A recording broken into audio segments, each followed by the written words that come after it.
अलग तरह की होली पिछले 1 साल से ज्यादा वक्त से यूक्रेन में खेली जा रही है। पूरा विश्व चाहता है कि खून खराबे वाली वो होली आज ही थम जाए, लेकिन काश ऐसा हो पाता।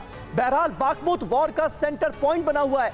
अपने अपने दावे दोनों तरफ से जारी हैं। हालांकि ये बात पक्की है कि इस शहर में अब यूक्रेन के लिए शायद ही कुछ बचा है। हम आज बाखमुत का पूरा सच आपके सामने रखने जा रहे हैं और अपने मेहमानों के साथ वहां की हकीकत को समझने की करेंगे कोशिश। और इस बीच TV9 भारतवर्ष के पास नए अमेरिकी वॉर प्लान की एक्सक्लूसिव रिपोर्ट भी है, जिसे हम आपके साथ साझा करेंगे। साथ ही मोल्डोवा का फ्रंट क्यों जंगी होता जा रहा है, इसे भी समझेंगे, जानेंगे एक्सपर्ट से। पुतिन के समंदर में एटमी प्लान की भी चर्चा हम करेंगे और साथ ही ड्रैगन की धमकियों के वॉर पर होने वाले असर की भी बात करेंगे। तो अगले 1 घंटे रहिए हमारे साथ। यूक्रेन युद्ध की तमाम बड़ी खबरें और अपडेट्स इस बुलेटिन में हम आपको लेकर सामने आएंगे और आपको बताएंगे कि रूस यूक्रेन की जंग अब किस मोड़ पर पहुंच गई है और कैसे इस जंग में 1 साल पूरा होने के बाद भी सब कुछ बंद होता थमता हुआ नजर नहीं आ रहा है। और इस बीच सबसे बड़ी खबर से शुरू करते हैं। रूस यूक्रेन के बीच बारूद की होली की तैयारी। भीषण जंग की वजह बन सकता है बाखमुत। कभी भी खुल सकता है मोल्डोवा का वॉर फ्रंट। हाल में रूसी बढ़त से पश्चिम में दिख रही है बौखलाहट। बढ़े हौसले के साथ पुतिन भी तेज कर सकते हैं हमले।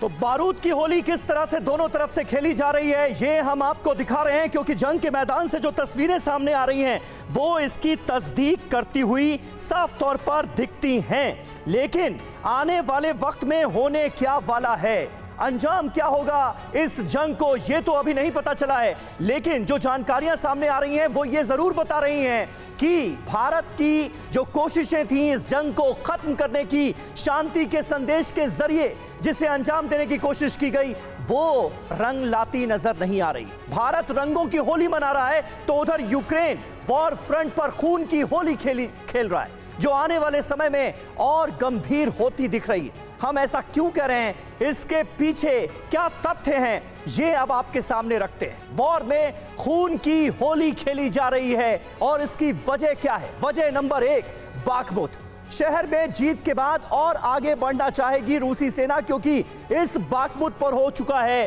रूस का कब्जा और यह सेंटर पॉइंट है डोनेस्क रीजन का।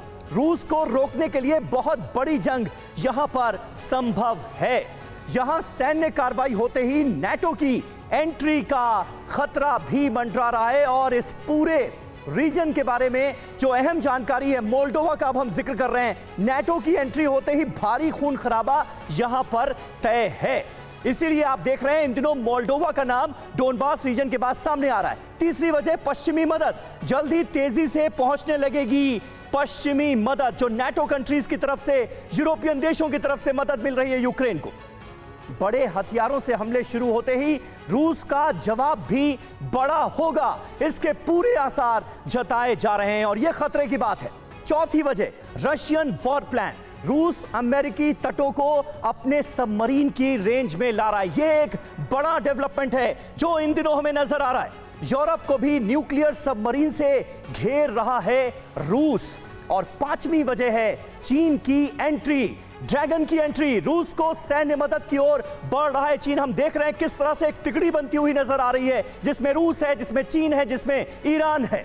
चीन की एंट्री होते ही वॉर खतरनाक जोन में पहुंच जाएगी और ज्यादा भयावह हो जाएगी। इसके आसार भी वक्त गुजरने के साथ साथ बढ़ते नजर आ रहे हैं।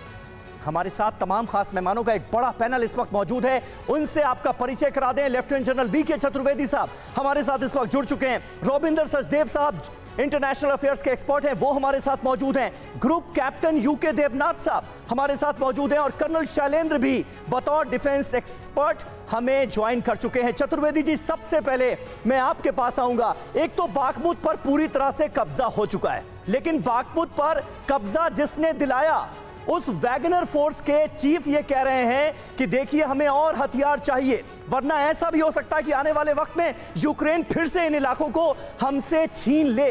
क्या स्ट्रैटेजी फिलहाल रशिया की आपको बाखमुत को लेकर, डोनबास रीजन को लेकर नजर आती है? समीर, बाखमुत बहुत इम्पोर्टेंट महत्वपूर्ण शहर था, इनका ऑब्जेक्टिव था जिसको कैप्चर कर लिया गया है। इसके आगे भी रशियन आर्मी हर हाल में टैक्टिकली एडवांटेज जो पॉइंट्स होंगे उनको कैप्चर करेगी। एक्सप्लॉयटेशन फेज में वो ऐसी किसी जोग्राफिकली इम्पोर्टेंट स्थानों को कब्जा करेगी जिससे कि दोबारा बागपुत पे कोई काउंटर अटैक ना आए, जिससे बागपुत दोबारा उनके कब्जे से बाहर ना चला जाए।